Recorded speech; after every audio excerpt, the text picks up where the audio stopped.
Hello, friends. I thought I would share this story with you today called Planting the Wild Garden.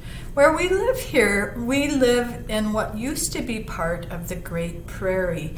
We have areas here in town where they are restoring prairie.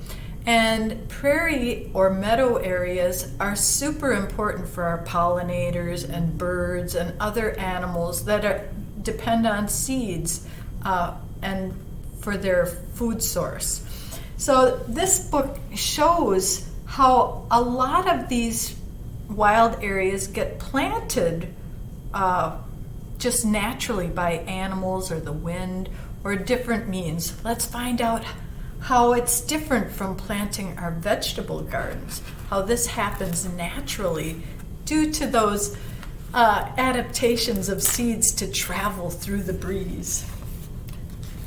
Planting the wild garden. The farmer and her boy plant their garden. They drop seeds, tiny, fat, round, and oval, into the earth. From these seeds, pumpkins and peas, carrots and cabbages will grow. We learned about that earlier. And here we see the carrot growing here, and cabbages and peas and pumpkins. Yum, so many gifts. In the wild meadow garden, many seeds are planted too, but not by farmers' hands. The wind scattered seeds. It spills them and spins them, whoosh, and sweeps them up into the sunlight and out across the fields. Look at when the wind blows, all those special seeds travel on the breeze. Each one has its own special way it's adapted to travel. Perchickery, perchickery! Waves of black and gold dip into the meadow. Pack, pack, pack. A flock of goldfinches bobbles and sways. Some thistle seeds float to the earth. Others are strewn across the meadow in droppings. Remember, we know what droppings are.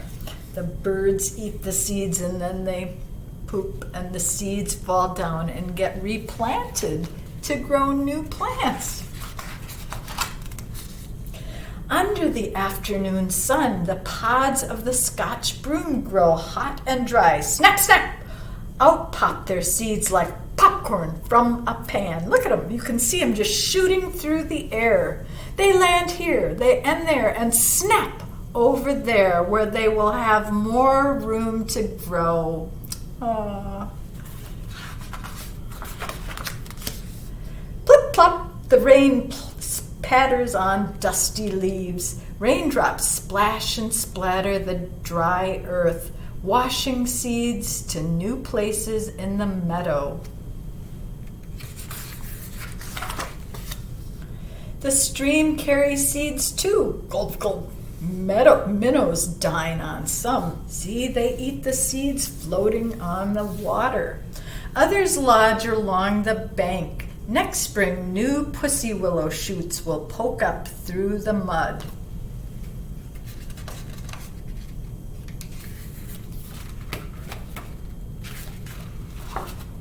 Hidden in the tall weeds, a rabbit nibbles on a stalk of yarrow.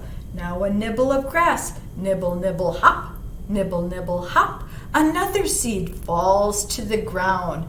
So the rabbit is knocking the seeds off as it goes through the meadow. But look at who's watching.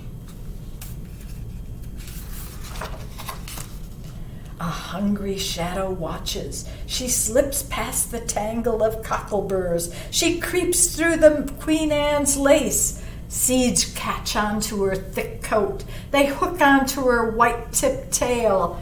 And jump!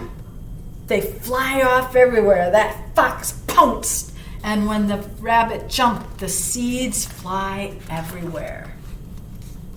In the summer moonlight, 1, 2, 3, 4 masked faces, 4 ringed tails, A family of raccoons feast on blackberries.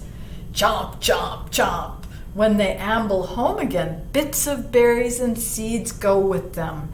Next spring, new prickly canes will pop up here and there and everywhere. Everywhere they go potty.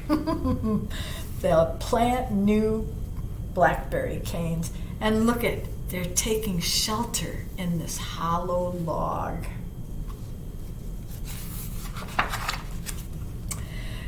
Thump bump, an acorn falls, then another. The squirrel buries both and hunts for more. Quick, quick! And some of those seeds he'll forget about, and they will germinate next spring and grow a new oak tree. We call that scatter hoarding.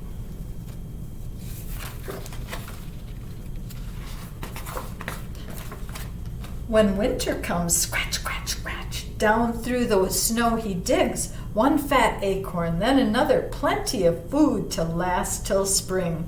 Some nuts are lost, but few are wasted. This great oak tree grew from an acorn buried many years ago. As long as it stays in the ground, cool and dark and dry for the most part, it can stay dormant for a long time. They found a squirrel cache up in Siberia that had melted, and they tested the seeds in the squirrel's old nest, and some of them were 30,000 years old. And guess what? They planted some and they grew. How amazing is that? Stomp, stomp, people help plant the meadow too. Seeds travel on muddy boots, hitchhike on sweaters, snag on socks, and whoosh, sail away on a puff of breeze.